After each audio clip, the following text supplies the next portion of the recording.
Hello friends, welcome to Arusuvai Amudhu. நாம் இன்றைக்கி PRAN குழம்பு எப்படி செய்யலாங்கிறத பார்ப்போம். இது வரைக்கும் நம்ம சேனல் சப்ஸ்கிரைப் பண்ணாமல் இருந்தீங்கன்னா சப்ஸ்கிரைப் பண்ணிக்கோங்க. மறக்காமல் நோட்டிஃபிகேஷன் ஐக்கான் கிளிக் பண்ணிக்கோங்க.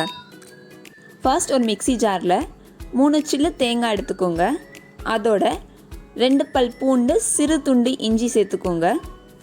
1/2 ஸ்பூன் அளவு பெரும் ஜீரகம், 1/2 ஸ்பூன் அளவுக்கு ஜீரகம் சேர்த்துக்கோங்க. இதோட நம்ம மசாலாஸும் சேர்த்துக்கிறோம். 1/2 ஸ்பூன் மஞ்சத்தூள், 1/2 ஸ்பூன் அளவு மிளகாய்த்தூள், 1/2 ஸ்பூன் அளவு மல்லித்தூள். இது எல்லாமே சேர்த்து கொஞ்சமாக தண்ணி ஊற்றி நல்லா மைய அரைச்சி வச்சுக்கோங்க. அடுத்ததாக 2 தக்காளி மிக்சியில் நல்லா பேஸ்ட் ஆக்கி வச்சுக்கோங்க. நெக்ஸ்ட் நாம் குழம்பு செய்கிறதுக்கு ரெடி பண்ணிடுவோம். ஃபர்ஸ்ட் ஒரு பேன் எடுத்துக்கிறோம். 2 டேபிள் ஸ்பூன் அளவு நல்லெண்ணெய் எடுத்துக்கோங்க. எண்ணெய் நல்லா சூடானதுக்கு அப்புறமா 1 ஸ்பூன் கடுகு நல்லா பொரிஞ்சதுக்கு அப்புறமா 1 ஸ்பூன் அளவு ஜீரகம் சேர்த்துக்கோங்க.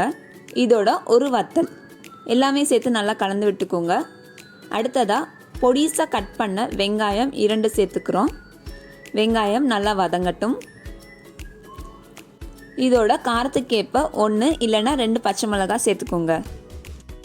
வெங்காயம் நல்லா வதங்கினதுக்கு அப்புறமா நாம் அரைச்சி வச்சுருக்கிற தக்காளி பேஸ்ட் சேர்த்துக்கிறோம்.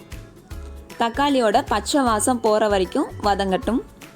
அடுத்ததாக நாம் அரைச்சி வச்சுருக்கிற மசாலா பேஸ்ட்டையும் சேர்த்துக்கிறோம். நல்லா கலந்து விட்டுக்கோங்க. இஞ்சி பூண்டோட வாசம் போகிற வரைக்கும் வதங்கட்டும். தேவையான அளவு உப்பு நான் 1 ஸ்பூன் அளவு போட்டிருக்கேன் ஃப்ரெண்ட்ஸ்.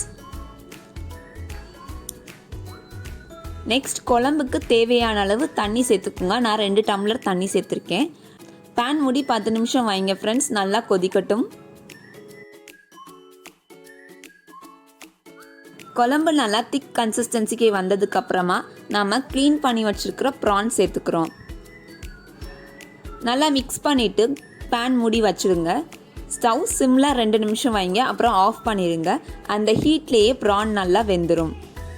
10 நிமிஷத்துக்கு அப்புறமா திறந்து கொஞ்சமாக கொத்தமல்லி இலைகள் மேலே தூவிட்டு பெரட்டி விட்டு அப்படியே சர்வ் பண்ணலாம் ஃப்ரெண்ட்ஸ். ப்ரான் கரெக்டான பதத்தில் வெந்திருக்கும். டேஸ்ட்டும் சூப்பராக இருக்கும். அவ்வளோதான் ஃப்ரெண்ட்ஸ், ரொம்பவும் ஸ்பைசியான அண்ட் டேஸ்டியான ப்ரான் குழம்பு ரெடி ஆயாச்சு. உங்களுக்கு இந்த ரெசிபி பிடிச்சிருந்தா லைக் பண்ணுங்கள், ஷேர் பண்ணுங்கள். மறக்காமல் அறுசுவை அமுதுக்கு சப்ஸ்கிரைப் பண்ணுங்கள். Thank you friends. Thank you, friends.